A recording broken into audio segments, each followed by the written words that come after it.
Hello everyone, I'm Christian. I'm Cody. I'm Corey. I'm David. And I'm Bill. So a little bit of background about Genie. We were given this project back last fall, working with Professor Ritter on trying to give a broader story to the genealogy information that he currently has. Him and his father have worked together on this database that exists with over 6,000 people in his family tree. Given this, he was able to lay it out in Legacy, which was the old software they were using, that presented a hierarchical order of parents to children. They didn't like that so much. He found that his father was going back through and writing all these different tiny little notes of Civil War stories and a little bit of dirt, even coming up with social security numbers for these people. And he wanted a visualization that took that extra information and made it, tell a story, made that family tree come to life to actually be able to point at and say, "Ha, I told you so," which we'll later tell you a little anecdote at the end. Because of this, we were led into looking at existing software like Legacy and Ancestry.com. So again, you can see that these are very, very cut and dry, horizontal, laid out.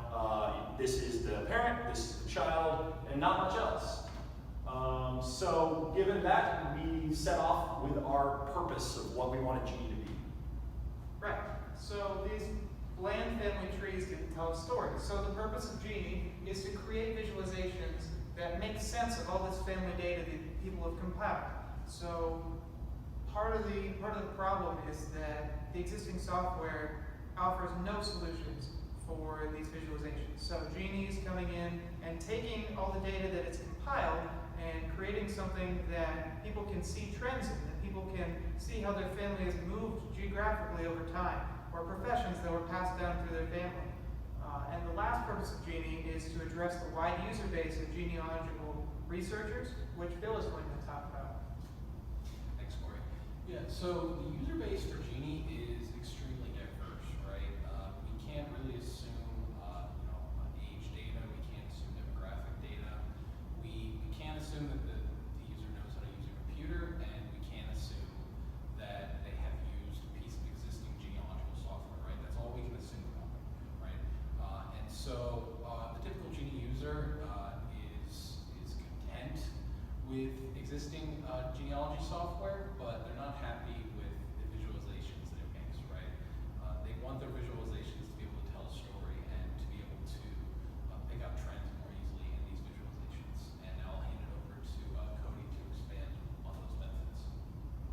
So in older pieces of software, the only information it could really convey about data was found in footnotes in the actual people or in a text box. Genie tries to change this by putting emphasis on the visuals more than the data. This allows Genie to create these insightful visualizations, such as this map of where our client's family has lived over time. This makes these visualizations very easy to edit, and you can learn how to use it easily. Also, you get interactive visualizations. A benefit of Genie over this still image is that Genie lets you interact with this map, as we're going to see in the demo that we're going to do for you. So first up, we're on Genie homepage that gives a presentation or gives a immediate view of our 3 separate categories of visualizations. Let's say you want to discover your past and find how people are related to you. Well, let's say if you want to just see your roots with just a little bit of added, or find your origins such that maybe you want to see how your family spread out throughout the United States. So the first one we'll touch at, and the first thing we want to talk about, is our database woes at the very beginning of this project. So the legacy file that we were given by Professor Ritter kind of was organized to be quite a mess. Again, like I told you at the very beginning, is that his father, had put together this notes section that had so much information added on above everything else that we couldn't really deal with, because it's not tabled, it's not, we couldn't easily access it. So thus, we made an attribute view to explore. David? Yeah. So one of the major problems we had with the river view that we'll talk about soon is that we got these great insightful notes from the information that we got from Dr. Ritter, but there was no great way with this format to give individual attributes to each person. So what we did is we created the attribute visualization, where you can read through the notes, and for each individual person you can select them, and then you can give them an education level or a profession which is in the database, or you can add a new profession to the database.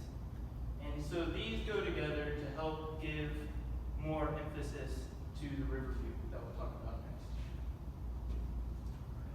Yeah, so this is the overview that we have right now. As you can see, it's a more modern approach to the existing format of most family trees, right? We still have the traditional connections between nodes, which are familial, spousal relations or parent and child relations. In addition, we have the nodes organized vertically by birth year, right? So the higher up nodes are representative of those in the database which were born earlier rather than later. And also we can do various things with this review, right? So we can, for example, search it by, let's say, education level, right? So we want to see everyone in the database who has completed high school, right? So it'll highlight those two nodes in the review, right?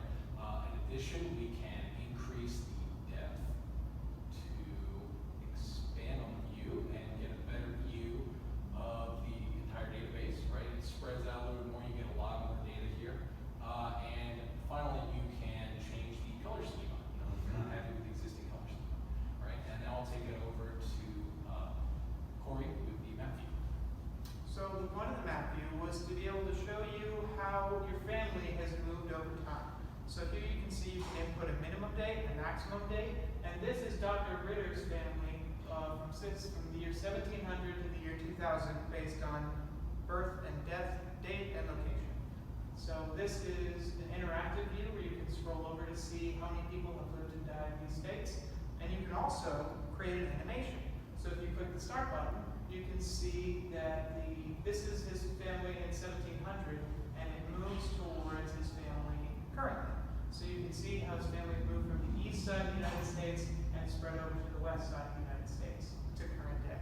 So this is really achieving our goal of showing a story about this family, about how they spread out over time.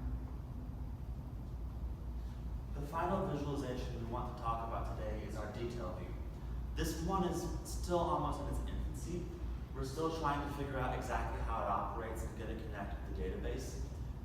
Our essence for this one is that we want to really focus on those attributes from processing the database. That has to be done manually, and at this point, you can click on some of the attributes and you can find more people in your family who have those traits. This way you can get a story about how these traits have flown through your family and led up to you. This is really, though, a case study in what Genie can be adapted to do. So, kind of in conclusion with Genie, we've learned a lot about where we can move next. We have several visualizations in different stages of development. We have the map view, which we're very proud of. We have the river view, which we've actually seen several different iterations of it. And we've had this feedback cycle with a client, where we could hear, oh, I'm not exactly sure why this is happening. And we were actually able to move that over and create a brand new visualization, which he likes this time. Also, we were able to make the detailed view, and it was able to perfectly integrate with everything else we've done. Although we're still trying to figure out exactly how it's going to look and operate, this is promising because we're able to pass this project on to the further developers, and they can continue telling new stories and making new visualizations with Genie. This is really emphasized on what we're trying to get, which is a functioning prototype that can move forward to address the issue. We want to tell your story. Thank you for your time, and we really enjoyed working on this project for 2 semesters.